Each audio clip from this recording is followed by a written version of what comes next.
வணக்கம் நேர்களே. சிந்தனை களம் நிகழ்ச்சிக்கு உங்கள் அனைவரையும் அன்புடன் வரவேற்கிறோம். கடந்த 5 நாட்களாக தமிழ்நாடு சட்டமன்றம் நடைபெற்றது. அதில் இன்றைக்கு ஆளுநர் உரைக்கு நன்றி தெரிவிக்கும் தீர்மானத்தின் மீதான அந்த பதில் உரையில் மாண்புமிகு தமிழ்நாடு முதலமைச்சர் அவர்கள் இன்றைக்கு பேசியிருக்கிறார்கள். முக்கியமாக சில விஷயங்களை குறிப்பிட்டு அவர் பேசியிருக்கிறார். திமுக 7வது முறையும் ஆட்சி அமைக்கும். ஆம், அடுத்தும் திராவிட மாடல் அரசுதான் அமையும். இதில் எங்களுக்கு மட்டுமல்ல, மக்களுக்கும் நிறைய நம்பிக்கை இருக்கிறது என்று முதலமைச்சர் அவர்கள் சொல்லியிருக்கிறார்கள். அதே போன்று விடியல் விடியல் என்று சொன்னால் என்னவென்று கேட்கிறார்கள். நிறைய திட்டங்களை நாங்கள் செயல்படுத்தி இருக்கிறோம். அந்த திட்டங்களினுடைய வாயிலாக மக்களின் முகத்தில் தெரியக்கூடிய அந்த மகிழ்ச்சியே விடியல் என்றும் பேசியிருக்கிறார். அது மட்டுமல்லாமல் தமிழர் தமிழ்நாடு என்கிற அந்த ஒற்றை சிந்தனை மட்டும்தான் என்னை சுற்றி இயக்க வைத்துக் கொண்டிருக்கின்றன. என்னுடைய சிந்தனைகள் எல்லாம் அதனை சுற்றியே இருக்கின்றன என்றும் பேசியிருக்கிறார். இது குறித்து நாம் விரிவாக வாதிக்கப்பட்டிருக்கிறோம். இன்றைக்கு நம்முடைய நிகழ்ச்சியிலே திமுகவினுடைய தரப்பிலிருந்து செய்தி தொடர்புத்துறை செயலாளர் பேராசிரியர் கான்ஸ்டன்டைன் ரவீந்திரன் அவர்கள் இணைந்திருக்கிறார்கள். அதே போன்று காங்கிரஸ் கட்சியினுடைய சார்பாக திரு சந்திரசேகரன் அவர்கள் மற்றும் அரசியல் விமர்சகராக திரு சுபேர் அவர்கள் அனைவரை வரவேற்று நாம் நிகழ்ச்சிக்குள் செல்லும். அனைவருக்கும் வணக்கம்.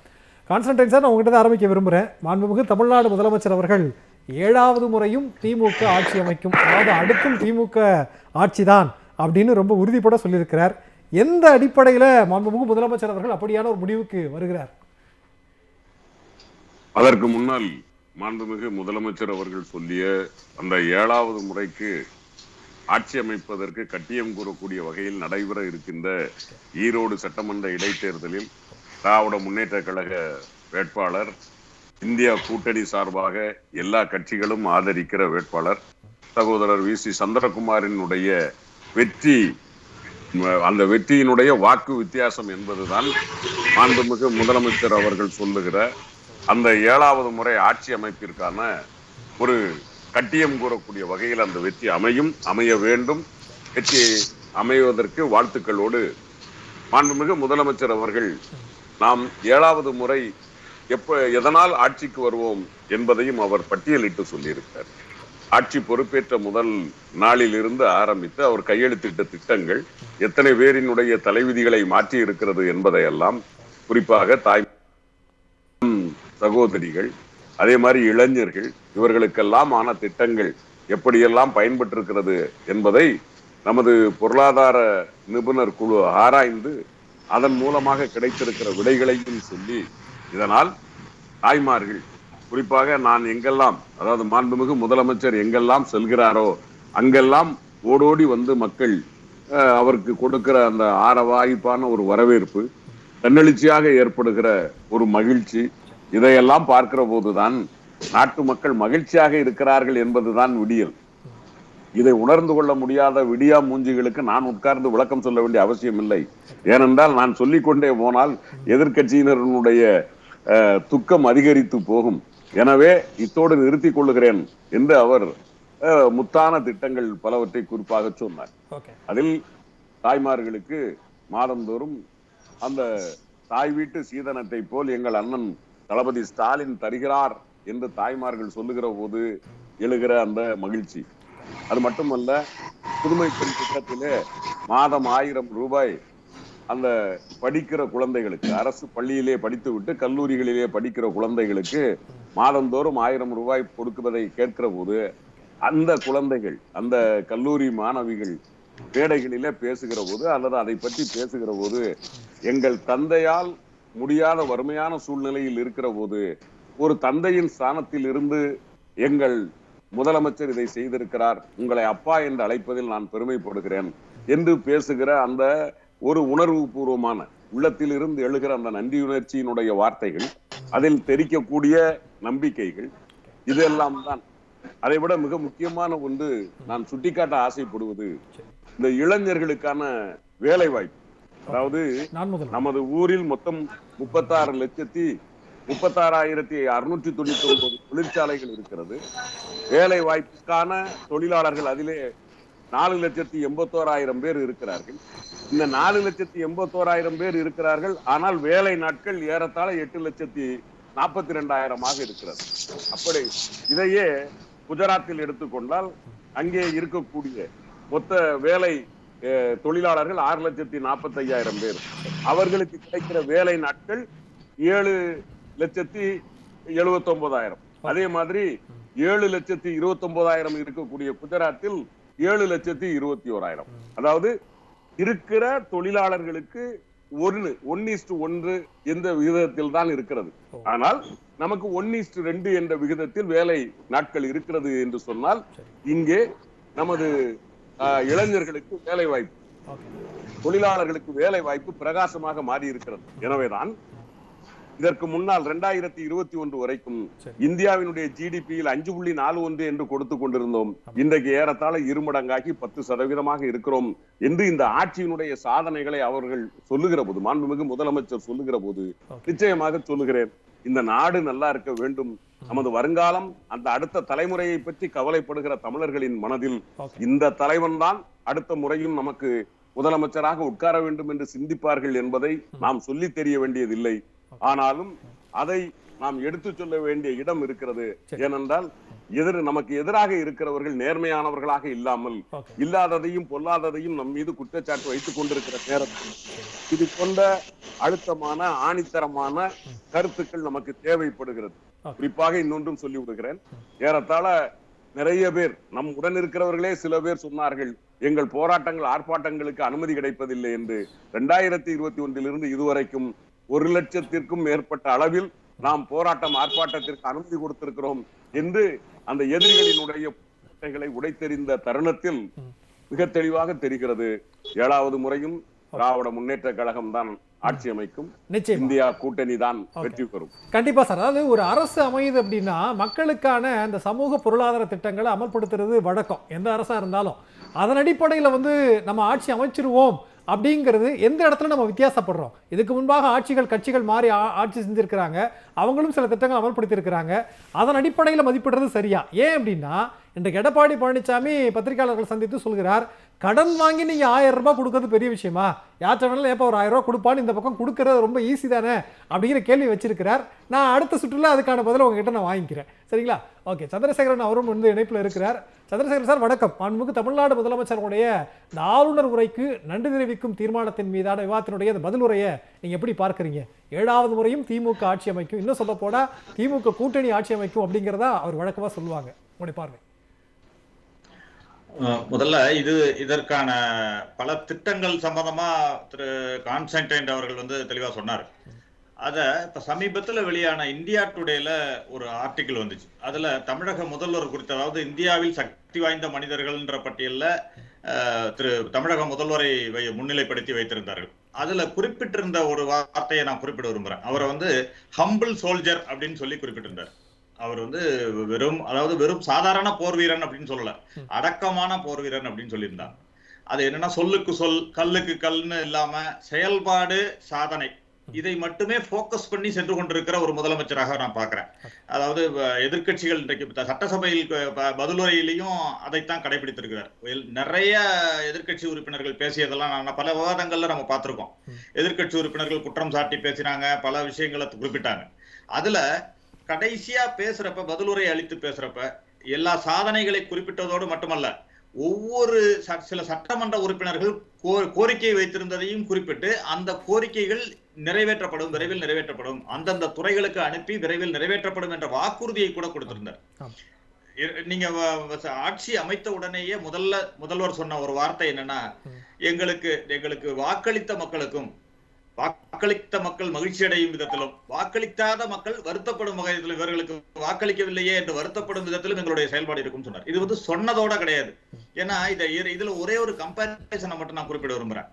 அதாவது மத்தியில் அமைந்திருக்கின்ற பாஜக தலைமையிலான மோடி ஆட்சி, இங்கு தமிழகத்தில் அமைந்திருக்கின்ற ஆட்சி, ஒரு சிறிய கம்பேரிசன் எடுத்துக்கிட்டோம்னா, மத்தியில் அமைந்திருக்கின்ற ஆட்சி எப்படி நடந்து கொண்டிருக்கிறது, மாநிலங்களை எப்படி நடத்தி கொண்டிருக்கிறது, மாற்றாந்தாய் மனப்பான்மையோடு அதாவது எதிர்கட்சி ஆளும் மாநிலங்களை எப்படி நடத்தி கொண்டிருக்கின்றதுன்னு பாக்குறோம். உதாரணத்துக்கு தமிழ்நாட்டையே எடுத்துக்கிட்டீங்கன்னா, ஒரு 2-3 திட்டங்களை, ஒரு சாதாரண எய்ம்ஸ் மதுரை, அதாவது எல்லா மாநிலங்களிலையும் எய்ம்ஸ் திட்டத்திற்கு மத்திய அரசு நிதியுதவி அளிக்கிறது, அவர்கள் அளிக்கிறார்கள். ஆனால் தமிழகத்துக்கு மட்டும் மத்திய அரசு நிதி தரல, ஜப்பான் நிதியுதவியை பெரும் அளவிற்கு இருக்கிறது. அது எவ்வளவு தாமதமானது என்பதெல்லாம் நம்ம பார்த்தோம். அதே மாதிரி பேரிடர் நிதி கிடையாது. தூத்துக்குடி, நெல்லையில எல்லாம் எவ்வளவு நடந்தது, நிக்ஜாம் புயலுக்கு என்ன தந்தார்கள், இப்பொழுது சமீபத்தில் இருந்த விழுப்புரம் மாவட்டத்துல அமைந்த வெள்ளம்புத்துக்கு கூட என்ன நிதியை அளிக்கவே இல்லை, சுத்தமாக நிதி அளிக்கவில்லை.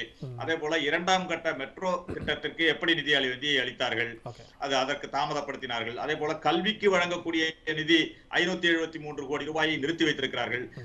அதே இன்னொன்று பாத்தீங்கன்னா 1.5 லட்சம் கோடி முதலீடுகளை பெறக்கூடிய 12 புதிய தொழில் நகரங்களை மத்திய அரசு உருவாக்குது. அதுல ஒன்று கூட தமிழகத்தில் இல்ல. இதெல்லாம் நம்ம பார்த்துக்கிட்டு இருக்கோம், எப்படி மாற்றாந்தாய் மனப்பான்மையோட இவர்கள் நடந்து கொண்டிருக்கிறார்கள் அப்படின்னு பாக்குறோம். அதே நேரத்துல தமிழக அரசை எடுத்துக்கிட்டீங்கன்னா ஒரு எம்எல்ஏக்களுக்கெல்லாம், சட்டமன்ற உறுப்பினர்களுக்கெல்லாம் ஒரு கோரிக்கையை விடுக்கிறார். நீங்க உங்கள் தொகுதியில் உள்ள 10 முக்கியமான பிரச்சனைகளை நீங்கள் எனக்கு சொல்லுங்க, அந்த பிரச்சனைக்கு பிரையாரிட்டி கொடுத்து நிதி ஒதுக்கி அந்த திட்டங்களை நிறைவேற்றுவோம் சொல்றாரு. இது வெறும் ஆளுங்கட்சி எம்எல்ஏக்களுக்கு அனுப்பல, எல்லா கட்சி எம்எல்ஏக்களுக்கும் இது அனுப்பப்படுகிறது. எல்லா கட்சி எம்எல்ஏக்களுடைய தொகுதி நிதியில் அவர்களிடமிருந்து மனு பெற்று அவர்களுடைய கோரிக்கைகள் செய்யப்படுகின்றன. கடைசியில பாத்தீங்கன்னா மக்கள் தான் எஜமானர்கள். அந்த மக்களை நோக்கி இந்த அரசு முதல்வர் சென்று கொண்டிருக்கிறார் அப்படிங்கிறத பாக்குறோம். நீங்க கடந்த பாராளுமன்ற தேர்தலுக்கு முன்பும் சரி, தேர்தலுக்கு முன்பு தேர்தல் பிரச்சாரத்திலும் சரி, எல்லாவற்றிலும் அதை ஒரு முதல்வருக்கு நேரடியாக அணுக முடியும், முதல்வரை மட்டுமா எல்லோரையும் அங்க ஆக்டிவேட் பண்றாரு. நீங்க முதலமைச்சர் போய் ஒரு ஆய்வு செய்கிறார், திட்டத்தை ஆய்வு செய்கிறார் ஒரு மாவட்டத்துல அப்படின்னு சொன்னா, அங்கு எல்லோரும் அந்த வேலையை செய்வதற்கான ஊக்கப்படுத்தும் விதமாகத்தான் நம்ம அதை பாக்குறோம். முதல்வரே நேரடியாக நம்மை கண்காணிக்கிறார் என்ற ஒரு எண்ணம் இருக்கும் பொழுது எல்லோரும் அங்கு அந்த திட்டங்களை செயல்படுத்தக்கூடிய விதத்தில் இருக்கிறார்கள். முதல்வர் ஒரு பக்கம் போறாரு, துணை முதல்வர் ஒரு பக்கம் போறாங்க. இப்படி திட்டங்கள் மக்களை சென்றடைகின்றன. திட்டங்களை அறிவிப்பதோடு மட்டுமல்ல, அந்த திட்டங்கள் செயல்படுத்தப்படுகின்றனவா என்ற ஆய்வும் அடிக்கடி நடந்து கொண்டிருக்கிறது. இப்படி நடந்து கொண்டிருப்பதால் தான் அந்த நம்பிக்கையில் தான் முதல்வர் பேசி இருக்கிறார். நீங்க சொல்றது நான் இப்படி புரிஞ்சுக்கிறேன். அதாவது ஒரு பக்கம் மக்கள் நல திட்டங்களை செயல்படுத்துறது மட்டுமே அல்ல, அந்த திட்டங்கள் சரியா சென்றடைகிறதான களத்துக்கே நேரடியா போய் ஆய்வு செய்கிறார் முதலமைச்சர். அப்போ அந்த இடத்துல மக்கள் மனதில் பதிகிறாங்க அப்படிங்கிறது. ரெண்டாவது ஒரு கேள்வி, நீங்க சொன்னீங்க கல்வி நிதி கூட ஒரு 500 கோடின்ற மாதிரி சொன்னீங்க. என்னுடைய நினைவு சரியான 2000 கோடி கிட்டத்தட்ட கல்விக்கான நிதி மட்டுமே கொடுக்கல அப்படிங்கிறதா. அப்போ மக்களோட இன்னொரு பார்வை, நம்ம எல்லா இடங்கள்லையும் நமக்கான உரிமையை கேட்கிறோம், இல்லைங்க இந்த அரசாங்கம் ஒன்றிய அரசோட சண்டை செஞ்சுக்கிட்டே இருக்கிறது அப்படின்னு இருப்பாங்களா, இல்ல உரிமைகளை அவங்க கொடுக்கலனாலும் இவங்க கேட்டுக்கிட்டே இருக்கிறாங்க அப்படின்னு பாசிட்டிவா அணுகுவாங்களா அப்படிங்கிற ஒரு கேள்வி இருக்கிறது. சுபீர், முதலமைச்சர் அவர்கள் 7வது முறையும் ஆட்சி அமைப்போம் அப்படின்னு சொல்லியிருக்கிறாரு. அந்த கான்ஃபிடென்ட்டுக்கான காரணம் என்ன? இப்படி சொல்றது ஒன்றும் தப்பு இல்லை, ஆனா இதுவே ஒன்றிய பாஜக அரசு சொன்னா மட்டும் அதில் நம்ம விமர்சனங்கள் வைத்தோமே, அப்போ இதுக்கு என்ன வித்தியாசங்கிற ஒரு கேள்வி வைக்க வேண்டியது இருக்கே. இல்லை, முதலில் நீங்கள் இந்த பிரேக்கு முன்னாடி ஒரு கேள்வி கேட்டீங்க, மத்திய அரசோட எதிர்த்துக்கிட்டே இருந்தால் எப்படி மாநில அரசுக்கு ஃபண்டு கொடுப்பாங்கன்னு. மாநில உரிமைகளையும் சுயமரியாதையும் விட்டுட்டு ஃபண்டு வாங்குறதுக்கு இது எடப்பாடி பழனிசாமி ஆட்சி கிடையாது. முதல்ல புரிஞ்சுக்கணும். தமிழ்நாட்டினுடைய உரிமைகளை இன்னைக்கு பாதுகாத்துட்டு இருக்கோம். போன 4 ஆண்டுகளில் எடப்பாடி பழனிசாமியினுடைய ஆட்சியில் பல மாநில உரிமைகளை கண்ணை மூடிட்டு கையெழுத்து போட்ட ஆட்சி தான். அதெல்லாம் இன்னைக்கு நம்ம நினச்சி பார்க்க வேண்டியிருக்கு. இந்த கொஸ்டின்ஸ்க்கு வந்துடும். இப்போ 7வது முறையாக மிக பெருமையான்மையாக வெற்றி பெற முடியும் அப்படிங்கிற ஒரு நம்பிக்கையில் அவர் சொல்றாரு. மக்கள் மீது உள்ள நம்பிக்கை, இது இருமாப்பெல்லாம் கிடையாது, மக்கள் மீது உள்ள நம்பிக்கை. இல்லை, மக்களும் கூட நம்பிக்கையா இருக்கிறாங்கன்னு சொல்றாரு. நம்பிக்கை ஏன் அவர் கான்ஃபிடண்டா சொல்றாரு அப்படின்னா, இன்னைக்கு அரசாங்கத்தினுடைய திட்டங்கள் தமிழ்நாட்டின் கடைக்கோடி கிராமத்தில் எங்கே போனாலும் ஏதாவது ஒரு திட்டம் ஒரு வீட்டில் இருக்கும், ஒரு திட்டமாவது இருக்கும். நான் முதல்வராக இருக்கட்டும், நம்ம மற்ற என்ன திட்டங்களாக இருக்கும், புதுமை பெண் எந்த திட்டங்களாக இருந்தாலும் ஏதாவது ஒரு திட்டம் ஒரு வீட்டில் இருக்கும். இதெல்லாம் இலவசம் சொல்லி சில பேர் பேசிட்டு இருக்காங்க. இலவசம் கிடையாது, ஒரு பூமியில் போடக்கூடிய ஒரு விதை மாதிரி. இன்னைக்கு டிராப் அவுட் சதவீதம் 33% குறைஞ்சி போச்சு. சரி, கல்வியை இடையில் நிப்பாட்டக்கூடிய சதவீதம் தமிழ்நாட்டில் 33% குறைஞ்சி போச்சு. அப்படிங்கும் போது இந்த திட்டங்கள் எல்லாம் இலவச திட்டங்கள், வளர்ச்சி திட்டங்கள். ஓகே, இப்போ 1000 ரூபா பெண்களுக்கு கொடுக்குறாங்க அப்படின்ற ஒரு திட்டம் கொண்டு வந்திருக்காங்க அப்படின்னா, இந்த 1000 ரூபா எந்த ரவுண்டிங்கில் அந்த பணம் ஃப்ளோட் ஆகுதுன்னு பார்க்கணும். ஓகே, இன்னைக்கு உலகம் முழுக்க பொருளாதார பலகீனம் அடைஞ்சிருக்கிறப்ப இந்தியாவிலையும் அந்த மாதிரி ஆயிருக்கப்ப தமிழ்நாடு ஸ்டேபிளாக இருக்குது. என்ன காரணம்? இந்த மைக்ரோ எக்கானமி அப்படிங்கிற ஒரு விஷயம் இன்னைக்கு கிராமப்புறங்களில் அந்த பணம் ரொட்டேஷன். அது 1000 ரூபா இன்னைக்கு ஒரு வயதான ஒரு பெண்மணிக்கு கிடைக்குது அப்படின்னா, ஒரு கிராமத்தில் 100 பேர் இருக்காங்கன்னு வச்சுங்களேன். சரி, அந்த அமௌண்ட் அந்த கிராமத்துக்குள்ள தான் சுத்தம். Okay, right. அப்படிங்கும்போது இதுதான் மன்மோகன் சிங் செஞ்சார். மைக்ரோ எக்கனாமி டெவலப் பண்ணுறதுக்கு மன்மோகன் சிங் செஞ்சார். அதனால தான் 100 நாள் திட்டம் கொண்டு வந்தாங்க. அது போல் தொலைநோக்கு திட்டங்கள், அதாவது பொருளாதாரமாக இருக்கட்டும், கல்வியாக இருக்கட்டும், வேலை வாய்ப்பாக இருக்கட்டும், மாணவர் கல்வியாக இருக்கட்டும், உயர்கல்வியாக இருக்கட்டும், எல்லாத்துலேயும் பார்த்து இன்னைக்கு செஞ்சிருக்கக்கூடிய ஒரு திட்டங்களினுடைய நம்பிக்கையில் அவர் பேசுகிறார். ஓகே, கண்டிப்பாக நான் இவ்வளோ செஞ்சிருக்கிறேன், மக்களும் அதை சந்தோஷமா இருக்கிற அந்த சந்தோஷம் தொடரணும்னு நினைப்பாங்க இல்லையா? கண்டிப்பா அதான் நினைக்கிறேன், அதான் சொல்றாரு. இப்போ நம்ம ஊருக்கு போயிருக்க பார்த்தா ஒரு வயதான அம்மா வீட்டு வேலையில் செய்து கொண்டிருக்கக்கூடிய ஒரு வயதான முதியவர் உரமா இருந்தாங்க. இப்போ வேலைக்கு போறதில்ல, சரி, என்னென்ன உடம்பு முடியல அப்படின்றாங்க. சரி ஓகே, இப்போ என்ன பண்றீங்க அப்படின்னா 1000 ரூபாய் மாசம் மாசம் வந்துடுது, அதை நான் வாங்கிக்கிறேன். சரி, அரசாங்க மருத்துவமனையில் எனக்கு தேவையான அந்த டேப்லெட் வாங்கிக்கிறேன், ஓகே, அரசுக்கு ரேஷன் கடையில் சாப்பாடு வாங்கிக்கிறேன். கடைசி காலத்தில் ஒரு ஒரு ஒரு பையனை காப்பாற்றுன மாதிரி இந்த அரசாங்கம் காப்பாற்றிக்கிட்டு இருக்குங்கிறாங்க. Okay, right. இதெல்லாம் உண்மையிலேயே பிரமிக்கக்கூடிய ஒரு விஷயமா இருக்கு. சரி, அது இந்த திட்டங்கள்லாம் வந்து பாதுகாக்கிற திட்டம். இன்னைக்கு முதலமைச்சர் கூட சட்டசபையில் சொல்லியிருக்கிறாரு, பட்டினி இல்லாத மாநிலங்களில் தமிழ்நாடு வந்து முன்னிலமா இருக்குன்னு ஒரு ரிப்போர்ட்டே கொடுத்துருக்கு. நம்ம கொடுக்கல, தேசிய அளவில் பட்டினிச்சாவே இல்லாத மாநிலங்கள் ரிப்போர்ட் வந்து மத்திய அரசு தான் கொடுத்துருக்கு. அப்ப திட்டங்கள் வந்து இன்னைக்கு ஸ்ட்ராங்கா வந்து போய் சேர்ந்திருக்கு. எதிர்கால ஒரு சந்ததியை ஒரு தலைமுறையை உருவாக்கக்கூடிய திட்டங்கள். நீ வந்து எல்கேஜில இருந்து உயர்கல்வி வரைக்கும் படிக்கிறதுக்கு எல்லா விதமான வசதிகளையும் இந்த அரசாங்கம் செஞ்சு கொடுக்குது. இடையில நிப்பாட்டக்கூடாது, வறுமைன்னு சொல்லி நிப்பாட்டக்கூடாது. அதுக்கு 1000 ரூபாய் கையில் வச்சுக்கோ. படிச்சு முடிச்சோன்னா எனக்கு வேலை பார்க்குறேன், உன் ஊர்லேயே வந்து நாங்கள் ஒரு கம்பெனி ஆரம்பிக்கிறோம். இன்னைக்கு சென்னையை தவிர எல்லா ஊர்களையும் இந்த ஐடி செக்டார் கம்பெனியோடைய நேனோ டைடல் பார்க் வந்துருச்சு. அப்போ வெளிநாட்டு கம்பெனிகள் சென்னையை தவிர்த்து ஒரு கிராமத்துக்கு ஒரு அடுத்த சிட்டிக்கு போகுது அப்படின்னா அங்கே என்ன பார்ப்பாங்க? இன்ஃப்ராஸ்ட்ரக்சர் பார்ப்பாங்க, அப்புறம் வந்து சட்டம் ஒழுங்கு பார்ப்பாங்க, மற்ற எல்லா விஷயங்களும் பார்ப்பாங்க. அப்போ சென்னை போல் தமிழ்நாட்டினுடைய கடைக்கோடி கிராமம் வரைக்கும் இன்றைக்கு வளர்ச்சி அடைஞ்சிருக்குன்னு பார்க்கணும். Okay, right. அதை நம்ம பார்க்கணும். இந்த ஒரு கான்ஃபிடன்ஸ் தான் சொல்றாரு. ஏழாவது முறையாக 2001 தவிர ஒன்றை காட்டிலும் அதிகப்படியான சீட் தான் வந்து இன்னைக்கு வெற்றி பெற்று ஒரு மிகப்பெரிய ஒரு கட்சியா இன்னைக்கு உருவெடுக்க போகுது. அதுக்கு மக்கள் தயாரா. நீங்க ஒரு புதுசா ஒரு அப்டேட் சொல்றீங்க. முதலமைச்சர் கூட என்ன சொன்னாங்கன்னா 200ன்னு இலக்கு நிர்ணயித்திருக்கிறார், அடுத்த முறையே நம்ம ஆட்சி அமைப்போம். பட் அதை விட அதிக வாக்கு சதவீதம், அதிக தொகுதியிலான எண்ணிக்கைன்றீங்க. அது சாத்தியமா? அப்படி ஏன்னா நம்ம 2 விஷயங்களை வைக்கணும். ஒன்று, முதலமைச்சர் அவர்கள் சாதனைகளை சொல்றாங்க, எதிர்கட்சியினர் திட்டமிட்ட பரப்புரையில் ஈடுபடுறாங்களே. அப்ப 2ல எது எடுபடும் இருக்குல்ல? 2 தராசு வச்சு பார்க்க வேண்டியது இருக்கே. இல்ல, திட்டங்கள் போய் சேர்ந்துட்டு இருக்கு இல்லையா, அவங்க மக்கள் வாங்கிட்டு இருக்காங்க இல்லையா, அதனால பலன்பட்டு இருக்காங்க. அதனால அதனுடைய growth அவங்களுக்கு தெரியும். பொய்யான ஒரு பிரச்சாரம் மக்கள் எத்தனை நாளைக்கு எடுபட முடியும்? முதல்ல இவர்களே முதல்ல நம்புறதில்ல. இவங்க பிரச்சாரத்தை எப்படி நம்புவாங்க? இவர்களையே ஒன்றும் கள்ள கூட்டணி வச்சுக்கிட்டு ஒரே நாடு ஒரே தேர்தலில் அங்கே போய் வாக்களிச்சுட்டு வந்து இங்கே வெளியே வந்து இல்லைன்னு சொல்லிட்டு டங்ஷனுக்குள்ள ஆர்வம் பேசிக்கிட்டு வெளியில் வந்து இல்லைன்னு சொல்லிட்டு பாஜக கூட ஒன்றும் மறைமுகமான ஒரு கூட்டணியை வச்சுக்கிட்டு இவர்களுடைய நிலைப்பாடே இல்லையே. இன்னைக்கு மத்திய அரசு கொண்டு வந்த பல மக்கள் விரோத சட்டங்களை சரணாகதியாக கையெழுத்து போட்டவங்க தானே இவங்க. இவர்களே நம்ப மாட்டாங்க. இவர் சொல்ற பொய் எப்படி நம்புவாங்க? அதனால வந்து இவர்களை நம்ப மாட்டாங்க, இவர் சொல்ற பொய்யை நம்ப மாட்டாங்க. இல்ல, மக்கள் வந்து தொடர்ந்து 10 வருடம் அவங்க ஆண்டு இருக்கிறாங்க, அதனால நம்பல. ஒரு முறை எதிர்க்கட்சியா இருந்துட்டாங்க, இப்ப எப்படி நம்பாம இருப்பாங்க? அப்ப எதிர்க்கட்சின்ற அடிப்படையில இருந்து அவங்க மதிப்பிட்டு இருக்க மாட்டாங்களா? எதிர்க்கட்சியாக இவங்க செயல்பட்டு இருக்காங்களா? ஆரோக்கியமான ஒரு எதிர்க்கட்சியா செயல்பட்டு இருக்காங்களா? தமிழ்நாட்டின் உரிமைகளுக்கு எத்தனை விஷயத்துக்கு குரல் கொடுத்துருக்காங்க? அம்பேத்கரை பத்தி பேசியிருக்காங்க, அதுதான் அப்படியே ஆர்ப்பாட்டம் போராட்டம் பண்ணியிருக்கிறாங்களா? மாநில உரிமைகள் இன்னைக்கு யூசிஜி போயிருக்கு. யூசிஜி ஒரு அறிக்கை கொடுத்துருக்கு, அதாவது ஆளுநரே ஒரு குழு அமைத்து பல்கலைக்கழகங்களுக்கு துணைவேந்தர் நியமிச்சுக்கலான்னு. கலைக்கல்லூரிகளுக்கு என்ட்ரன்ஸ் வைக்கணும் ஒரு ஸ்கீமை கொண்டு வராங்க. புதிய கல்விக் கொள்கை இயக்காத பாடத்திட்டங்களை ரத்து பண்ணுன்றாங்க. எதிர்கால கல்வி உயர்கல்வி வந்து ஒட்டுமொத்தமா நம்மள்ட்ட இருந்து போகக்கூடிய ஒரு ஆபத்து இருக்கு. நீங்க முதலமைச்சர் சட்டசபையில கொண்டு வந்து தீர்மானம் நிறைவேற்றப்பட்ட பிறகு வேற வழியே இல்லாம ஆதரிச்சிருக்காங்க. போராட்டம் ஆர்ப்பாட்டம் பண்ணிருக்கணுமா இல்லையா? திமுக மாணவரணி பண்ணிருக்கு, எஸ்எஃப்ஐ பண்ணிருக்கு. அதிமுகவுக்கு ஒரு மாணவரணி இருக்கா இல்லையா? போராட்டம் பண்ணிருக்கணுமா, ஆர்ப்பாட்டம் பண்ணிருக்கணுமா? ஒன்றும் யாரு சார்னு பழைய ரெக்கார்டை தூக்கிட்டு தெருவா தெரிஞ்சுட்டு இருக்காங்க. அப்ப மக்கள் நல திட்டங்கள் யாருக்கு வேணும்? மக்களுடைய தமிழ்நாட்டின் உரிமைகளை யாருக்கு பாதுகாக்கிறா? இதெல்லாம் மக்கள் சிந்திப்பாங்க. தமிழ்நாட்டை பொறுத்தளவுக்கு நீங்க அந்த மாதிரியான அரசியல் இங்க எடுபட ரொம்ப சித்தாந்தமான ஒரு மண்ணு. நிச்சயம். அப்ப எதிர்க்கட்சின்ற கூட எடை போடுறதுக்கு அங்க ஒண்ணுமே இல்ல. அவர்களே நம்ப மாட்டாங்க. சரி, அவர்கள் சொல்ற பொய்யை எப்படி நம்புவாங்க? கண்டிப்பா. அதனுடைய நீட்சியா இன்னொன்னு, அப்போ திமுகவினுடைய பலமா இதை மக்கள் பார்ப்பாங்களா, இல்லை அதிமுக ரொம்ப பலவீனமா இருக்கிறதுனால திமுகவுக்கு பலமாங்கிற ஒரு கேள்வி இருக்கிறது. நம்ம பேசுவோம், நம்ம அடுத்த சுற்றுகளில் பேசுவோம். கான்சன்ட்ரேட் தான் நான் ஏற்கனவே கேட்டது தான். அதாவது ஒரு அரசு இருக்கிறது, எந்த கட்சியாக இருந்தாலும் ஆட்சி பிடிக்கிறாங்கன்னா சமூக நல திட்டங்களை செயல்படுத்துறாங்க, மக்களுக்கான திட்டங்களை செயல்படுத்துறாங்க.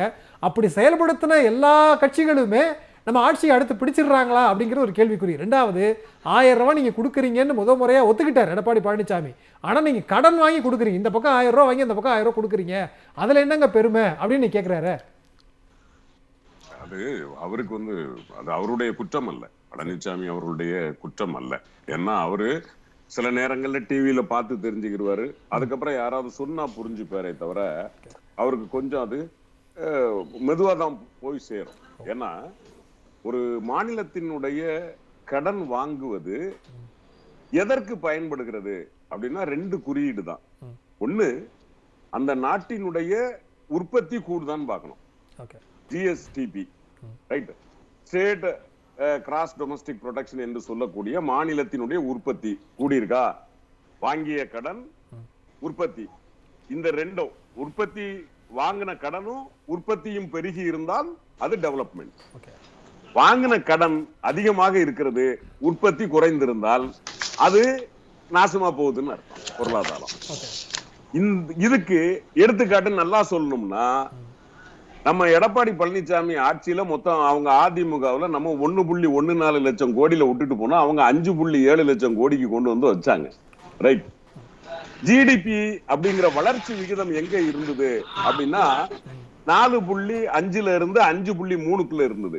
ஆனா இன்னைக்கு மாண்புமிகு முதலமைச்சர் 7.82 இருந்து 8.92 வளர்ச்சி. அப்ப வாங்குற கடன் ஒரு தொழில் முதலீடாகி தமிழ்நாட்டினுடைய வளர்ச்சி விகிதத்தை வளர்த்ததனால்தான் இந்தியாவிலேயே பெர் கேபிட்டா இன்கம், தனி மனிதனினுடைய வருமானம் இன்னைக்கு தமிழ்நாடு அதிகமாக இருக்கிறது. அப்ப இந்த பொருளாதாரம் it is on a healthy state. கடன் வாங்குறது தப்பு இல்லை, அதாவது எதுக்கு வாங்குறீங்க அப்படிங்கறதுதான் இங்க முக்கியம். இப்ப எடப்பாடி பழனிசாமி அவர்கள் அந்த 4.85 லட்சம் கோடி வாங்கினதுனால நமக்கு என்ன சிக்கல் வந்தது அப்படின்னா 48,000 கோடி வரி கட்ட வேண்டியது. நிதியமைச்சர் சொல்றாரு 48,000 கோடி நம்ம வருஷத்துக்கு வருமானங்கள் வரி கட்டணும். அது மட்டும் இல்ல தம்பி, ஒரு முக்கியமானது என்னன்னா, ஒரு கடனை வாங்கும் போது நீங்க 8 வருஷம் 10 வருஷம் வச்சிருந்தீங்க அப்படின்னா அந்த 7வது வருஷம் 8வது வருஷம் அந்த பணத்தை கட்டுனா தான் உங்க ஸ்டேட்டோட மானம் இருக்கும். அந்த கிரெடிட் இது இருக்கு பாருங்க, லிமிட், அது பாசிட்டிவா இருக்கும். நீங்க வாங்கின கடனை திருப்பி கட்டாம விட்டீங்கன்னா உங்களுடைய கிரெடிபிலிட்டி குறைஞ்சிரும், கடன் வாங்கும் தகுதி குறைஞ்சு போயிடும். ஆனா எடப்பாடி பண்ணிட்டு போன அநியாயத்துக்கு நம்ம தலைவர் உட்கார்ந்து இந்த உற்பத்தியில் பெருகி வருகிற அதே சமயத்தில் மக்களிடம் இருந்துகிற வரி வருமானத்தில் இருந்து வட்டியும் கட்டி இருக்கிறோம். கட்ட வேண்டிய பணங்கள், அதாவது அந்த அவங்க 2012-13 வாங்கினது 10 வருஷத்துக்குள்ள கட்டணும்னா 2021-22 கட்ட வேண்டியது இருந்தது, கட்டணும். இப்போ வருஷந்தோறும் அதை கட்டிட்டு வரோம். சோ வாங்கின கடனை திருப்ப கட்டி கொண்டு, வாங்கின கடனுக்கான வரியையும் கட்டி கொண்டு, அதே சமயத்தில் உற்பத்தியையும் பெருக்கி கொண்டு, ஏழை எளிய மக்களுக்கான சமூக வளர்ச்சி திட்டத்தையும் ஒரு தலைவன் செய்து கொண்டிருக்கிறார் என்று சொன்னால் மாண்புமிகு முதலமைச்சர் முத்துவேல் கருணாநிதி ஸ்டாலின் என்கிற ஒரு தனி மனிதனினுடைய உழைப்பு, அது மட்டுமல்ல அந்த மனிதனுக்கு கிடைக்கக்கூடிய ஒத்துழைப்பு, அமைச்சர்கள், நிர்வாகிகள், அது மட்டுமல்லாத அரசு அதிகாரிகள், எந்திரங்கள் அவரோடு ஏய்ந்து போகிறது. அவருக்கு திட்டம் இருக்கிறது, நாம் வளர்த்து எடுக்க வேண்டும், $5 மில்லியன் இதை கொண்டு வர வேண்டும். ஓடுகிறார், வெளிநாடுகளுக்கு ஓடி போகிறார். வெளிநாட்டிலேயே போய் அவர் தனக்கானதை பார்ப்பதை விட மக்களுக்காக தொழில் முதலீடுகளை ஈர்த்து வருகிறார். இன்றைக்கு இந்திய ஒன்றிய அரசாங்கம் சொல்லுகிறது தொழில் முதலீட்டுகளை இழுப்பதில் தமிழ்நாடு முதலிடத்தில் இருக்கிறது. எடப்பாடி பழனிசாமி அவர்களை தயவு செய்து நீங்க தெளிவா தெரிஞ்சுக்கிட்டு, நாங்க கடன் வாங்கி ஏழை எளிய மக்களுக்கு கொடுக்கல, நாங்கள் கடன் வாங்கி உற்பத்தியை பெருக்குகிறோம். உற்பத்தியை பெருக்கி அதிலே வரக்கூடிய வரி வருமானத்தில் எடுத்து ஏழை எளிய மக்களுக்கு வளர்ச்சி, சமூக வளர்ச்சி திட்டங்களை நாங்கள் நிறைவேற்றி கொண்டிருக்கிறோமே தவிர உங்களை போல கடனை வாங்கி அதை எடுத்துக்கொண்டு போகவில்லை. 4,000 கோடி 40,000 கோடி சாலைகளிலே நீங்கள் எடுத்ததை போல எங்கள் மாண்புமிகு முதலமைச்சர் மீது இன்றைக்கு வரைக்கும் கேட்கிறேன். எடப்பாடி அவர்களை நான் மிகவும், அதாவது சொல்ல போனால் தன்மான உணர்வோடு கேட்கிறேன், ஒரு தலைவனின் தொண்டனாக கேட்கிறேன். இன்றைக்கு வரைக்கும் எங்கள் தலைவர் தளபதி மு.க. ஸ்டாலின் அவர்கள் மீது யாராவது ஒருவர் ஒரு அயோட்டா அளவு குறை சொல்ல முடியுமா? நீங்கள் சிபிஐ விசாரணை எதிர்கொள்ள தயங்கி 40,000 கோடி உங்கள் மீது குற்றச்சாட்டு வந்தது. ஆனால் எங்கள் தலைவன் இந்த நிமிடம் வரைக்கும் அப்படி ஒரு மாசற்ற தலைவனாக இருக்கிற காரணத்தினால்தான் நெஞ்சை நிமிர்த்தி சொல்கிறார், என் மக்கள் என்னை நேசிக்கிறார்கள், நான் என் மக்களை நேசிக்கிறேன். எனவே மீண்டும் திராவிட முன்னேற்ற கழகம் இந்திய கூட்டணி வெற்றி பெற்று திமுக கழகம் ஆட்சி அமைக்கும். நிச்சயமா சார். அதாவது ஒரு பக்கம் முதல்வர் அவர்கள் பேசும்போது சொல்றாங்க, நாங்க கொடுத்த அந்த தேர்தல் வாக்குறுதியில 80% மேல நிறைவேற்றிட்டோம், மீதி 20 தான் அப்படிங்கிறது. ஆனா எடப்பாடி பழனிசாமி என்ன சொல்றாருன்னா, கொடுத்த வாக்குறுதியில 20% தான் நீங்க நிறைவேற்றிருக்கிறீங்க அப்படின்னு. மகளிர் உரிமை பயணத்திற்கு கூட இன்றைக்கு ஒரு செய்தியாளர் சந்திப்புல சில பஸ்களுக்கு லிப்ஸ்டிக் அடிச்சு வச்சிருக்கிறாங்க. அதாவது நீங்க தேர்தல் அறிக்கையில சொன்னது நகர பேருந்துகள்ல நாங்க இலவச கொடுப்போம் சொல்லிட்டு சில பஸ்ஸுக்கு மட்டும் லிப்ஸ்டிக் மட்டும் அடிச்சுட்டு அதுல மட்டும் போங்கன்னு சொல்றது நியாயமா அப்படின்னு ஒரு கேள்வி கேட்கிறாரு. நீங்க எடப்பாடி திருப்பி கேளுங்க, அது எந்த தேர்தல் வாக்குறுதின்னு கேளுங்க. 505 தேர்தல் வாக்குறுதியில் அது கிடையாது. தலைவர் முதல்ல கையெழுத்து போட்டார், சொன்னதையும் செய்தோம் சொல்லாததையும் செய்தோம் என்று சொல்லுவதில் சொல்லாததை செய்த முதல் திட்டம் தாய்மார்களுக்கு இலவச பேருந்து பயணம். இது எடப்பாடிக்கு தெரியாது. அதான் நான் சொல்றேன், அவர் பாவம். அந்த மைக்க கண்ட உடனே ஒரு எதிர்க்கட்சி தலைவர் அப்படின்னு நம்ம பத்திரிகையாளர்கள் போனோன்னே ஏதாவது பேசணுமேன்னு பேசுறாரு, தப்பு கிடையாது. இப்ப பேச பழகி இருக்காரு. அதனால அவர் பேசும்போது முன்ன பின்ன தவறுகள் இருக்கலாம், நம்ம அதை பெருசு பண்ண கூடாது, ஆனா சரி பண்ணிக்கணும். நீங்க ரொம்ப பார்த்த பாவம்னு சொல்றீங்க. அவர் என்ன சொல்றாருன்னா, ரொம்ப வீராவசமா சட்டமன்றத்துல பேசுறார். எனக்கு பயந்துட்டு தான் நீங்க கேமராவில அந்த பக்கம் திருப்பவே மாட்டீங்க, இன்கேஸ் என்ன நீங்க காமிச்சிட்டீங்கன்னா ஆட்சியே கவிழ்ந்துருங்கிறாரு. நீங்க அவரை பார்த்து பாவம்ன்றீங்க. நான் எதை எடுத்துக்கிறேன்னு தெரியலையே. இல்ல, அவரை பார்த்து மக்கள் பயந்துடக்கூடாதுன்னு நம்ம நினைக்கிறோம். ஏன்னா சில நேரத்துல அவர் பேசுறது அதாவது நம்மளுடைய பாயிண்ட் நம்ம பேசுகிற கருத்து அழுத்தமா இருக்கலாமே தவிர, நம்ம பேசுகிற கருத்து எதிராளிய நிறுத்துற கருத்தா இருக்கலாமே தவிர, இது எதுக்குன்னு கேக்குறேன். சட்டமன்றத்துல ஒரு எதிர்கட்சி தலைவருக்கு முன்னாள் முதலமைச்சர் நீங்க வேற, நீங்க அதை செய்யலாமான்னு கேக்குறேன். எதுக்கு? நீங்க பேசுகிற கருத்து ஆழமாக இருந்து திராவிட முன்னேற்ற கழக ஆட்சியில் நிர்வாகத்தை நீங்க ஆணி அடித்தார் போல் கேள்வி கேட்டால் நீங்கள் அமைதியாக பேசினால் போதும். எதற்கு அந்த குதிப்பு? அவர் என்ன நினைக்கிறாருன்னா, சத்தம் போட்டு பேசிட்டா நம்ம பெரிய திறமசாலின்னு நினைக்கிறார். சில பேர் இந்த குஸ்தி போடுறான் பாருங்க, இப்ப ரோட்ல எல்லாம் சில பேர் குஸ்தி போட்டு இருக்கான், ஐயா பெரியார பேசிக்கிட்டு. இந்த மாதிரி இந்த குஸ்தி போடுறவனுக்கெல்லாம் நினைப்பு நம்ம பெரிய ஜாம்பாவான்ங்கிற நினைப்பு. கேலியா பார்த்துட்டு போயிருவாங்க. நாட்டு அரசியல் தலைவர்களுக்கு நாகரிகம் இந்த நிமிடம் வரைக்கும் தலைவர் தளபதி மு.க. ஸ்டாலின் அவர்கள் அண்ணா பல்கலைக்கழகத்தினுடைய அந்த பிரச்சனையை பேசுகிற போது கூட அண்ணா பல்கலைக்கழகம் என்று பெயரை உச்சரிக்கவில்லை. அந்த நாகரிகம் உங்களுக்கு தெரியுமா? ஒரு பல்கலைக்கழகத்தில் நடந்த பாலியல் கொடுமை என்று சொன்னாரே தவிர, அண்ணா பல்கலைக்கழகத்தில் அது நடந்தது என்று ஒரு பதிவு முதலமைச்சர் வாயில் இருந்து வந்துவிடக் கூடாது என்று நாகரிகமாக நயத்தக்க வகையில் பேசி போனாரே. இந்த நாகரிகம் எல்லாம் எடப்பாடி பழனிசாமிக்கு தெரியுமா என்ன? சரி, எதிர்கட்சி தலைவராக உட்கார்ந்து இருக்கிறார். நாம் அதிமுகவை குறைத்து மதிப்பிடவில்லை. நான் இப்பொழுதும் சொல்லுகிறேன், களத்திலே நமக்கு அவர்கள் எதிரிகள், அந்த தொண்டர்களை மதிக்கிறேன்.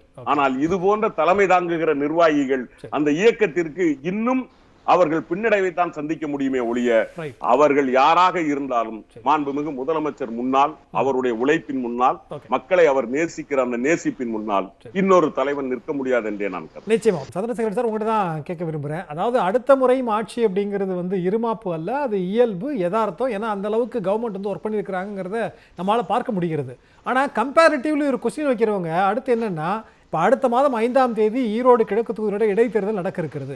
தேமுதிக புறக்கணித்திருக்கிறாங்க, அதிமுக புறக்கணிக்கதாக அறிவித்திருக்கிறாங்க. நீங்கள் இப்படி ஒட்டுமொத்தமாக எல்லாத்தையும் ஓரம் கட்டிட்டா நீங்கள் தானே வெற்றி பெறுவீங்க அப்படிங்கிற ஒரு பார்வை நம்ம மேலே வந்துடாதா? அவங்க இப்போ ஜனநாயகத்தின் மீது எங்களுக்கு நம்பிக்கை இல்லை, ஆளுங்கட்சியின் மீது நம்பிக்கை இல்லை, காவல்துறையின் மீது நம்பிக்கை இல்லைன்னு குற்றச்சாட்டுகளை அடக்கி புறக்கணிக்கிறது கூட நமக்கு ஒரு பக்கம் பேக்ஃபயர் ஆயிராதா? இல்ல, அத மக்கள் பார்த்துக்கிட்டு இருக்காங்க.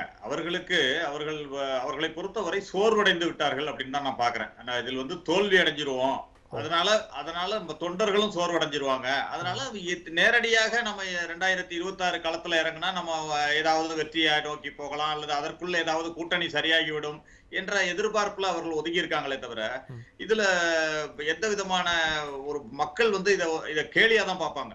ஒரு ஜனநாயகத்துல ஆளும் கட்சி எதிர்கட்சி இருக்கும் பொழுது சில சமயங்கள்ல எல்லா கட்சிகளுமே புறக்கணித்திருக்கிறது. திமுக புறக்கணித்திருக்கிறது, அதிமுக புறக்கணித்திருக்கிறது. எல்லா கட்சிகளுமே இந்த மாதிரி இடைத்தேர்தல்களை புறக்கணித்த வரலாறு உண்டு. ஆனால் அது எந்த கால சூழ்நிலையில் எப்படி புறக்கணித்தார்கள் என்பதை நீங்க பார்க்கணும். ஆனால் இன்றைக்கு ஆளும் கட்சி 4 வருடம் கழித்து ஒரு இடைத்தேர்தலை சந்திக்கிறது. நீங்க என்ன சொல்றீங்க? மக்கள்கிட்ட உங்களுக்கு எதிர்ப்பு இருக்கிறது, எதிர்ப்பலை இருக்கிறது அப்படின்னு நீங்க சொல்றீங்க. எதிர்கட்சியாக இருக்கிற அதிமுக என்ன சொல்கிறது என்று சொன்னால், மக்கள் எதிர்ப்பாக இருக்கிறார்கள். இன்றைக்கு தேர்தல் வைத்தாலும் நீங்கள் ஆட்சியில் இருக்க முடியாது, அதிமுகவை தான் தேர்ந்தெடுப்பார்கள் என்று சொல்லுகின்ற ஒருவர், அதுவும் கொங்கு மண்டலத்தில் நாங்கள் தான் முக்கியமான கட்சி, நாங்கள் தான் பிரதான கட்சி, எங்கள் கட்சி தான் வலுவான கட்சி என்று சொல்லிக் கொண்டிருக்கின்ற ஒரு கட்சி இன்றைக்கு இந்த வாய்ப்பை பயன்படுத்தி கொண்டிருக்க வேண்டுமா இல்லையா?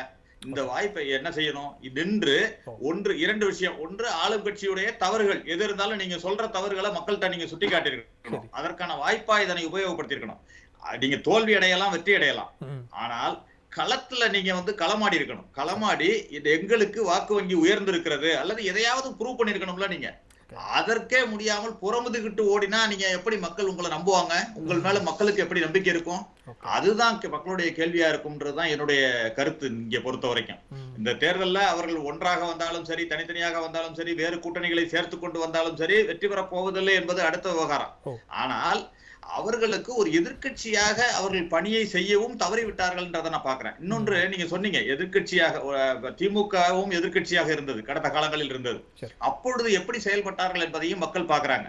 நீங்க ஒரு அதிமுகவுக்கு ஒரு பிரச்சனை வந்துச்சு, அதாவது பன்வாரிலால் புரோஹித் கவர்னராக இருந்த பொழுது ஒரு ஆய்வு கூட்டங்களை நடத்த மாவட்டங்களுக்கு எல்லாம் செல்கிறார். அப்பொழுது அதிமுக கூட அமைதியாக இருந்த பொழுது திமுகவும் கூட்டணி கட்சிகளும் தான் போராட்டத்தை நடத்தியது. அந்த அவருடைய ஆய்வையே தடுத்து நிறுத்தியதும் அந்த கூட்டணி தான்றதையும் இன்றைக்கு குறிப்பிட விரும்புறேன். அதாவது மாநில உரிமைகளாக இருக்கட்டும், மக்கள் பிரச்சனைகளாக இருக்கட்டும், யார் நம்மோடு நிற்கிறார்கள் என்பதை மக்கள் பாக்குறாங்க. நீங்க அது ஆளுங்கட்சியாக இருக்கட்டும், எதிர்கட்சியாக இருக்கட்டும், எந்த நிலையிலும் மக்களோடு யார் நிற்கிறார்கள் என்பவர்கள் தான் வெற்றி பெற முடிகிறது. அந்த விஷயத்துல இன்றைக்கு தமிழக முதல்வர் திரு மு க ஸ்டாலின் அவர்களுடைய தலைமையில் 2-3 விஷயங்கள் பார்க்கிறோம். ஒன்று ஆட்சி, ஆட்சி தலைமை, அடுத்தது கட்சி தலைமை, மூன்றாவது கூட்டணி தலைமை. நீங்க இது மூன்றையும் சரியான திசையில வழிநடத்தி போகிறவர் தான் தலைவராக உயர முடிகிறது. அந்த வகையில திரு மு க ஸ்டாலின் அவர்கள் இங்க தமிழகத்தை பொறுத்த வரைக்கும் அதை மூன்றையும் சரியான திசையில் கொண்டு சென்று கொண்டிருக்கிறார். ஆட்சியை சரியான திசையில் நடத்தி கொண்டிருக்கிறார். கட்சி என்பதை பொறுத்தவரை அவர் அந்த கட்சியை பொறுத்தவரை சரியான முறையில் நடத்தி கொண்டிருக்கிறார். மூன்றாவது என்னை சேர்ந்த வரையில் பார்க்கும் பொழுது கூட்டணி. இன்றைக்கு கூட்டணி என்பது இந்தியா கூட்டணியை உருவாக்கியவரில் ஒருவராக இன்றைக்கு தமிழகத்தில் திகழ்ந்து கொண்டிருக்கின்ற தளபதி அவர்கள் அது இன்றைக்கு அந்த கூட்டணியை சிந்தாமல் சிதறாமல் வழிநடத்தி கொண்டிருப்பதையும் நம்ம பாக்குறோம். நீங்க கிட்டத்தட்ட ஒரு இத்தனை தேர்தல்களாக ஒரே கூட்டணி தொடர்ந்து கொண்டிருப்பது இதுவாகத்தான் இருக்கும்னு நான் நினைக்கிறேன். கிட்டத்தட்ட 10 தேர்தல்கள் தொடர்ந்து இந்த கூட்டணி வெற்றி கூட்டணியாக தொடர்ந்து கொண்டிருக்கிறது. அதனை சரியாகவும் வழிநடத்தி கொண்டிருக்கிறது. இல்ல, நீங்க ரொம்ப சரியா சொன்னீங்க சார். ஒரு பக்கம் கட்சி, இன்னொரு பக்கம் ஆட்சி, இன்னொரு பக்கம் கூட்டணி அப்படின்னு 3 விதத்திலேயே முதலமைச்சருடைய செயல்பாடுகளை மதிப்பிடுறீங்க. எதிர்த்தரப்புல இருந்து இந்த ஒரு கேள்வி வைக்கிறாங்க இல்லையா, நீங்க அடுத்ததும் நாங்கள் தான் வெற்றி பெறுவோம் அப்படிங்கும்போது நீங்க அந்த கூட்டணியை பலமாக கருதுறீங்க. அதுதான் உங்களுடைய பலவீனம் அப்படின்றாங்க. நீங்க தனித்தனியா நின்னெல்லாம் ஜெயிக்க முடியாது, நீங்க எல்லாம் சேர்ந்து இருக்கிறதுனால தான் வெற்றிங்கிற கணக்கையே நீங்க போடுறீங்க. அதுவும் கூட்டணி கணக்கெல்லாம் மக்கள் புறக்கணிப்பார்கள் வேற ஒருத்தர் பேசுறாரு. அப்ப அது பலவீனம் இல்லையா? இல்ல, எப்படி பலவீனம்னா நீங்க ப்ரூவ் பண்ணணும்ல. இந்த இடைத்தேர்தலில் நின்று வெற்றி பெற்று காட்டியிருக்கலாமே நீங்க. பலவீனம் என்று சொன்னால் இதுவரை இந்த கூட்டணி அமைந்து அதிக தொடர் வெற்றிகளை தானே பெற்றுக் கொண்டிருக்கிறோம். தோல்வி என்பதே இல்லையே. உள்ளாட்சி நீங்க இப்ப மட்டும் இல்ல, ஆளும் கட்சியாக அதிமுக இருந்த பொழுதே 22 தொகுதிகள்ல இடைத்தேர்தலை புறக்கணிக்கிறீங்கல்ல. இப்ப சொல்றீங்கல்ல சரியா நடக்காதுன்னு. ஆளும் கட்சியாக அதிமுக இருந்த பொழுது 22 தொகுதிகள்ல இடைத்தேர்தல் நடக்குது.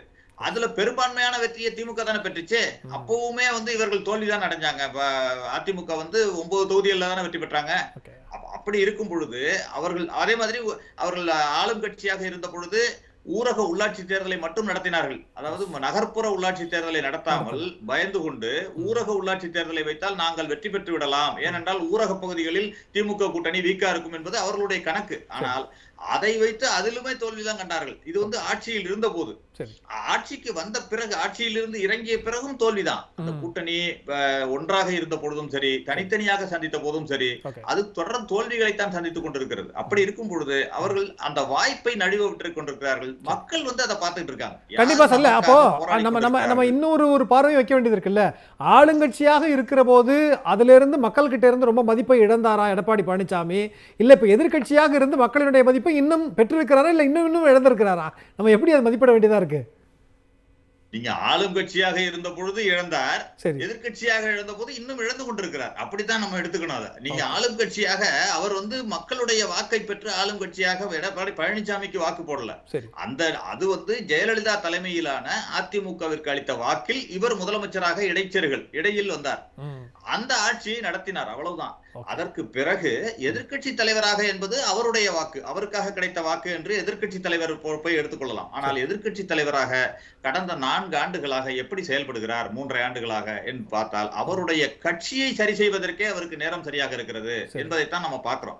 மக்கள் பிரச்சனைகளை கவனிப்பதற்கு அல்லது ஆளும் கட்சியின் குறைபாடுகளை சரியான முறையில் சுட்டிக்காட்டுவதற்கு, அதாவது எதிர்கட்சி என்ற நிலையில் சரியான முறையில் சுட்டிக்காட்டுவதற்கு அவர் தவறி கொண்டிருக்கிறார் என்பதையும் மக்கள் பார்க்கிறாங்க. நீங்க ஆளும் கட்சியை, நீங்க தமிழ்நாட்டு அரசை குறை சொல்லுகின்ற அளவிற்கு மத்தியில் இருக்கின்ற ஆட்சியை எந்த விதத்திலாவது குறை சொல்கிறாரா அல்லது என்ன குற்றங்களை சொல்கிறாரா? தமிழ்நாட்டு உரிமைகள் பறிக்கப்படுகின்றன என்று சொல்லப்படும் பொழுது அங்கு அவருடைய குரல் எழுகின்றதா என்பதை பார்க்கும் பொழுது எதுவுமே சொல்லாமல் அவர் மௌனமாக இருப்பதையும் மக்கள் பார்த்து கண்டிப்பா சார். அப்ப ஒன்றிய அரசுக்கு எதிராக அவர் எதுவுமே பேசல அப்படிங்கறதையும் கூட மக்கள் மன்றத்துல வந்து அமல்பட்டுக்கிட்டே இருக்கிறது அப்படின்னு நீங்க சொல்றீங்க. அதாவது ஒரு பக்கம் நம்ம சாதனைகளை வைக்கிறோம், இன்னொரு பக்கம் அவங்க வந்து எதிர்க்கட்சியினர் அவங்க வேலை செய்யறாங்கிறதா. அதுல குறிப்பா இன்னைக்கு ஒருத்தர் ட்வீட் போட்டிருக்கிறார், நீட் தேர்வு ரத்து செய்வோம்னு சொல்லி நீங்க வந்து ஏமாத்திட்டீங்க, அதெல்லாம் இனிமேல் மக்கள் மத்தியில் எடுபடாது அப்படின்னு. அதே குரலை வந்து எடப்பாடி பழனிசாமியும் வந்து பிரதிபலித்திருக்கிறார். அப்போ இந்த விஷயங்கிறது மக்கள் மத்தியில் தாக்கத்தை ஏற்படுத்து. அதை நீங்கள் ஆட்சிக்கு வந்தால் ரத்து பண்ணணும்னு சொன்னீங்க, பண்ணலையே அப்படின்ற கேள்வி. இல்லை, முதல்ல இன்னைக்கு ட்வீட் போட்டவரை பற்றி பேசிடுவோம். அவரது நீட் தேர்வை கொண்டு வந்தது யாருன்னே முதல்ல அவருக்கு தெரியல. சரி, மத்திய அரசா மாநில அரசா? திமுக தேர்தலுக்கு நீட் தேர்வை ரத்து செய்வோம் அப்படின்னு. நீட் தேர்வை ரத்து செய்வதற்காக சட்டமன்றத்தில் தீர்மானம் நிறைவேற்றினாங்க. 2 கோடி கையெழுத்து வாங்கி ஜனாதிபதிக்கு அனுப்பிச்சாங்க. சட்ட ரீதியாக நடவடிக்கை எடுத்திருக்கிறாங்க. நாடாளுமன்றத்தில் நேரம் கிடைக்கும் பொழுதெல்லாம் இதை வலியுறுத்தி பேசுகிறாங்க, போராட்டம் பண்ணுறாங்க, ஆர்ப்பாட்டம் பண்ணுறாங்க, கல்வி அமைச்சரை பார்க்குறாங்க. ஒரு மாநில அரசாங்கம் தன்னால் முடிந்ததை விட அதிகமாக இந்த விஷயத்தில் போராடிக்கிட்டு இருக்கு, இன்னைக்கு வரைக்கும் போராடிக்கிட்டு இருக்கு. இது மத்திய அரசு கொண்டு வந்தது அப்படிங்கிற ஒரு அடிப்படை புரிதல் கூட ஒரு கோமாளி இன்னைக்கு வந்து பேசிகிட்டு இருக்கார். அந்த கோமாளிக்கு திருப்பி நம்ம பதில் சொல்லிடுவோம். அதாவது அவர் தான் கொள்கை தலைவர் பெரியார் அப்படிங்கிறார். அந்த கொள்கை தலைவரை இன்னொரு கோமாளி வந்து சமீப காலமாக வந்து புரண்டிக்கிட்டு இருக்கு. இதை பற்றி அவர் ஏதாவது பேசியிருக்கிறாருன்னா இன்னும் பேசல. ரெண்டாவது, ஏற்கனவே நம்ம இதுக்கு முன்னாடி பேசுன மாதிரி தான் இந்த யூசிஜி கொண்டு வந்த ஒரு அனௌன்ஸ்மெண்ட்டு, அது வந்து இன்னைக்கு உயர்கல்விக்கே ஒரு பெரிய பாதிப்பு ஏற்படுத்தக்கூடிய ஒரு முக்கியமான ஒரு பிரச்சனை. நீட் விட்டுருங்க, நீட்டு அது வந்து ஒரு பிரச்சனையாக இருக்குது. இன்னைக்கு கையில் இருக்கிற கல்வி நம்ம கையை விட்டு போகக்கூடிய ஒரு பிரச்சனை. முதலமைச்சர் என்ன சொல்கிறாரு, இதற்காக எவ்வளோ பெரிய போராட்டம் வந்தாலும் நான் முன்னெடுத்து செல்வேன், பொழுதும் நாங்கள் வந்து மாநில உரிமைகளை அங்கே விட்டு கொடுக்க மாட்டோம் அப்படிங்கிறார். இன்னைக்கு அதிமுக எதிர்கட்சியாக இருக்கக்கூடிய அதிமுகவுக்கும் இது வந்து வாக்களிச்சிருக்கு சட்டமன்றத்தில். அப்படி ஒரு நீட்டுங்கிற ஒரு விஷயம் நம்ம கை மீறி இன்னைக்கு போயிருச்சு. இன்னொரு விஷயம் கை மீறி போயிடக்கூடாது அப்படிங்கிறதுக்காக போராடிட்டு இருக்காங்க. இதெல்லாம் தெரியாம நீட்டை ரத்து பண்ண திமுக தேர்தல் அறிக்கையில் சொல்லியிருக்காங்க. தேர்தல் இன்னைக்கு மத்தியில் திமுக ஆட்சியில் இருக்கு. மத்தியில் திமுக ஆட்சியில் இந்தியா கூட்டணி ஒரு வகையில் ஆட்சியில் இருந்தா இந்தியா கூட்டணி தேர்தல் அறிக்கையிலே சொல்லியிருந்தாங்க. அப்ப அது யார் அழுத்தம்? காங்கிரசுமே தன்னுடைய தேர்தல் அறிக்கையில விருப்பப்பட்ட திமுகவினுடைய அழுத்தம். நீங்க ஆட்சிக்கு வந்தீங்கன்னா நீட் ரத்து பண்ணுங்க அப்படிங்கிறதுனால நீட் ரத்து பண்ணியிருப்பாங்க. துரதிர்ஷ்டவசமா நம்ம இன்னைக்கு அந்த மாதிரியான சூழல் நடக்க முடியாம போயிடுச்சு. அப்படிங்கும் போது நீ கொண்டு வந்தவர்கள் நீங்க நோய் கேட்கணுமா, போராட்டம் பண்ணிட்டு கொண்டு கேட்கணுமா? நீ எந்த பக்கம் எரிஞ்சுக்கிட்டு இருக்க, அந்த பக்கம் போகாம இன்னொரு பக்கம் ஓடிட்டு இருக்க. அரசியலுடைய அடிப்படை அறிவே இல்லாத ஒரு கோமாளி அது. அதெல்லாம் தமிழ்நாட்டில் ரொம்ப நாளைக்கு நிலைக்க முடியாது. ஆடி காத்துல பறந்து போற தூசி மாதிரி சறுக்கு மாதிரி பறந்து போயிடும். அதை பத்தி நம்ம அதிகமா பேச வேண்டிய அவசியமும் கிடையாது. இன்னொரு கோமாளி வந்து இன்னைக்கு வந்து அவருக்கும் தெரியும், அவருடைய ஆட்சி காலத்தில் நீட்டு வந்துச்சுங்கிறது அவருக்கு கண்ணாடி பார்த்தா தெரிஞ்சிருக்கும். நம்ம தான் கொண்டு வந்தோம். அந்த ஜெயலலிதா அம்மையார் இருக்கிற வரைக்கும் நீட் தேர்வு உள்ள வரல. அது 1 வருஷம் ஸ்டே வாங்கினாங்க.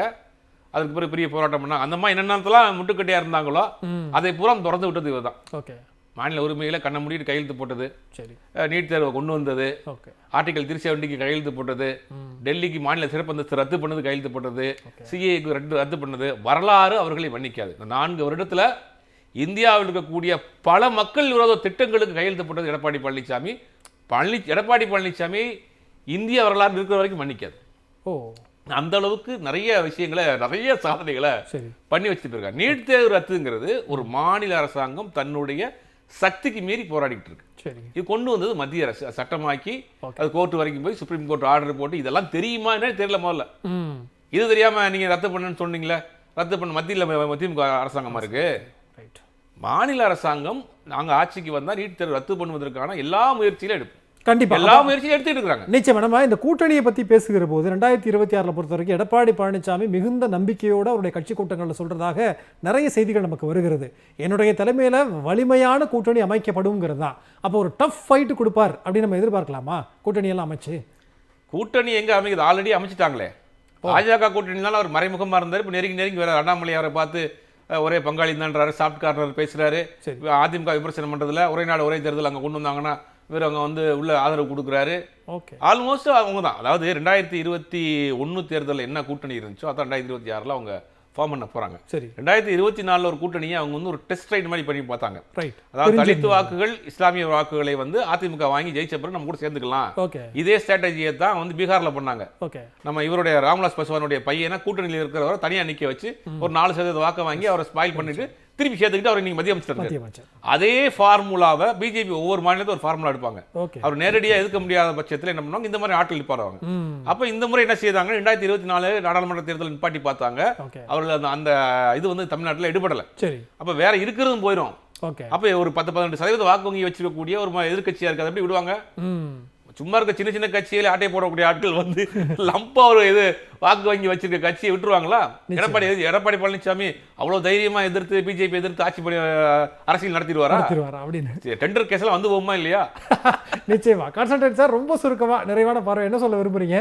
அதிக வாக்கு வித்தியாசத்தையே எதிர்பார்க்கலாம் அப்படின்னு முதல்ல சுபேர் வந்து சொன்னார். இன்னும் அதிக தொகுதியும் கூட அப்படிங்கிறதா அந்த 200ங்கிறத எட்டிடுவோமா?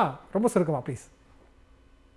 200 எட்டிடுவோமா என்ற கேள்விக்கு அவசியமே இல்லை. நாம் 234 நோக்கி பயணிக்கிறோம். நமது ஸ்டார்டிங் பாயிண்ட் 200. அதற்கு பிறகு மீதி நாம் நோக்கி போய் கொண்டிருக்கிறோம். எனக்கு தெரிந்து மாண்புமிகு முதலமைச்சர் சொல்லி இருப்பதை போல அந்த 7வது முறை 2026 தேர்தல் என்பது திராவிட முன்னேற்ற கழகத்திற்கு எப்படி 1971 183 என்கிற அந்த எண்ணிக்கை ஒரு வரலாற்று வெற்றியோ, அதை போல இந்த கூட்டணிக்கு ஒட்டுமொத்தமாக ஒரு வரலாற்று வெற்றியை பெற்றுத்தரும் என்று நான் நம்புகிறேன். மக்கள் அதற்கு தயாராக இருக்கிறார்கள். மக்களுடைய கைநாடி பிடித்து பார்த்த காரணத்தினால்தான் மாண்புமிகு முதலமைச்சரும் அதை சொல்லி இருக்கிறார். நிச்சயமாக அந்த வரலாறு நடக்கும், காலம் வெல்லும். நிச்சயமா. சந்திரசேகர் சார், உங்களுடைய நிறைவான பார்வை சுருக்கமா 1-2 வார்த்தைகள்ல ப்ளீஸ். இல்ல, இந்த ஆட்சியின் செயல்பாடு கண்டிப்பாக மக்களிடத்திலே ஒரு நற்பெயரை பெற்று தந்திருக்கிறது. அதாவது 4 வருடம் ஒரு ஆட்சி, 5 வருடம் ஒரு கட்சி ஆட்சி செய்திருக்கிறது என்று சொன்னால் எதிர்ப்பலை என்பது, அந்த ஆன்டி இன்கம்பன்சி என்பது இருக்கும் என்று சொல்வார்கள். ஆனால் எல்லா தரப்பு மக்களையும் இவர் அதற்கான திட்டங்களை வகுத்து இந்த ஆட்சி சரியான முறையில் சென்று கொண்டிருக்கிறது. அது ஒரு பக்கம். இன்னொன்று, கூட்டணி என்பதை சரியான முறையில் சரியான வலுவாக அமைத்து அந்த வலுவான கூட்டணியை சரியான முறையில் கொண்டு சென்று கொடுக்க. கூட சொன்னீங்க, எடப்பாடி பழனிசாமி அவர்கள் கூட்டணியை வலுவா அமைப்பார். கடந்த பாராளுமன்ற தேர்தலையும் சொன்னார், அவங்க வருவாங்க இவங்க வருவாங்க. அவர் வந்து அடுத்த கூட்டணியில் இருந்து வருவார்கள் என்று எதிர்பார்த்து கொண்டிருக்கிறார். ஆனால் நமது கூட்டணி, இந்தியா கூட்டணி வலுவான முறையில் சென்று கொண்டிருக்கிறது. அவர் பொதுக்குழுல கூட அதற்கு விளக்கம் சொன்னார் சார். நான் அன்றைக்கு சொன்னேன்னு நீங்க கேட்கலாம். அன்றைக்கு இருந்த நிலைமை வேற, இன்றைக்கு கூட்டணியுடைய முடிவாக இருக்கும். நிச்சயமா. ரைட். சுபேர், உங்களுடைய நிறைவான பார்வை இருக்கும். இல்ல, கான்ஸ்டன்ட் சார் சொன்ன மாதிரி தான் 200 வந்து ஸ்டார்டிங். ஸ்டார்டிங்கே 200 தான். ஏன்னா இவ்வளவு கான்ஃபிடண்டா சொல்றோம்னா திட்டங்கள் போய் சேர்ந்திருக்கு, கூட்டணி கட்சிகள் பலமா இருக்கு, கூட்டணி கட்சிகளை அனுசரிச்சு போறாங்க. ஆட்சி, கட்சி, கூட்டணி மூன்றையுமே வந்து இன்னைக்கு ஈக்குவலா வந்து அதை பேலன்ஸ் பண்றாரு. இந்த கூட்டணி வந்து பிரச்சனையின் அடிப்படையில் சேர்ந்த கூட்டணி. இது தேர்தலுக்காக சேர்ந்த கூட்டணி இல்ல. மாநில உரிமை, மாநில சுயாட்சி அதெல்லாம் விட்டு போயிடக்கூடாதுங்கிறதுக்காக எதிர்க்கட்சியாக இருக்கிறப்ப சேர்ந்த கூட்டணி. 2019 திறந்த கூட்டணி. மக்கள் அந்த கூட்டணியை ஏத்துக்கிறாங்க. இன்னைக்கு அகில இந்திய அளவில் இந்தியா கூட்டணியில பல பிரச்சனை ஓடிட்டு இருக்கு. டெல்லியில பாத்தீங்கன்னா தனித்தனியா நிக்கிறாங்க. மம்தா பானர்ஜி ஆதரவு கொடுக்குறாங்க, இன்னொரு கட்சி ஆதரவு கொடுக்குது, எதிர்க்குது. உமர் அப்துல்லா வந்து அந்த கட்சியை இந்தியா கூட்டணி கலைச்சிருங்கிறாரு. இந்த மாதிரியான குழப்பங்கள் போயிட்டு இருக்கு. இந்தியா கூட்டணி அகில இந்திய அளவில் ஆரம்பிக்கிறதுக்கு முன்னாடியே தமிழ்நாட்டில் ஒரு ஸ்ட்ராங்கான கூட்டணியை உருவாக்குனவர் இன்னைக்கு தமிழ்நாட்டினுடைய மாண்புமிகு முதலமைச்சர் அவர்கள். இது கொள்கை ரீதியான கூட்டணி, பிரச்சனையின் அடிப்படையில் சேர்ந்த கூட்டணி, மக்களுக்கான கூட்டணி. அப்ப அந்த கூட்டணி பலம் நல்லா இருக்கு, மக்களுடைய திட்டங்கள் நேரடியாக போய் சேருது. இதெல்லாம் வச்சு பாக்குறப்ப கண்டிப்பாக 200 தொகுதிங்கிறது ஸ்டார்டிங் தான். 200ல இருந்தா நம்பர் ஆரம்பிக்கும். நிச்சயமா. முதலமைச்சர் அவர்கள் இன்றைக்கு பேசும்போது கூட சொன்னாங்க, அளவுக்கு அதிகமான ஜனநாயகவாதி அப்படிங்கிறதும் கூட அதையும் மக்கள் உன்னிப்பாக கவனித்துக் கொண்டே தான் இருக்கிறாங்க. ஒவ்வொரு பிரச்சனையும் அவர் எப்படி அணுகிறார் அப்படிங்கிற விஷயங்கள். கூட்டணி கட்சிகள் இன்னைக்கு கடுமையா போராடுறாங்க, ஆர்ப்பாட்டம் பண்றாங்க. அதை வந்து அரவணைச்சு பேசுறாரு, தீர்வு கொண்டு வர்றாரு. இன்னைக்கு அதை தான் பார்க்கணும். இன்னைக்கு மல்யுத்த வீரர்கள் போராடிட்டு இருக்காங்க, என்னன்னு கூட கூப்பிட்டு கேட்கறதுக்கு ஆள் இல்ல. நீங்க கூட்டணி கட்சிகளாக இருந்தாலும் நீங்க போராடக்கூடிய அனுமதி இருக்கு. 1 லட்சம் போராட்டங்களுக்கு அனுமதி கொடுத்துருக்காரு. கூட்டணி கட்சிகளுக்கும் எதிர்கட்சிகளுக்கும் சேர்த்து. கண்டிப்பா இது பெரிய சாதனையே இல்லையா? நிச்சயமா. பார்க்கலாம். நீங்க சொன்னது மாதிரி, கான்ஸ்டன்டைன் அவர்களும் சொன்னது மாதிரி 200 தான் ஆரம்ப புள்ளியா இருக்குங்கிறதா எல்லா அண்ணனுடைய எதிர்பார்ப்பும் இருக்கிறது. நிகழ்ச்சியில் பங்கு கொண்ட விருதுநகர் மிக்க நன்றி. மீண்டும் ஒரு நிகழ்ச்சியில் சந்திக்கலாம். நன்றி, வணக்கம்.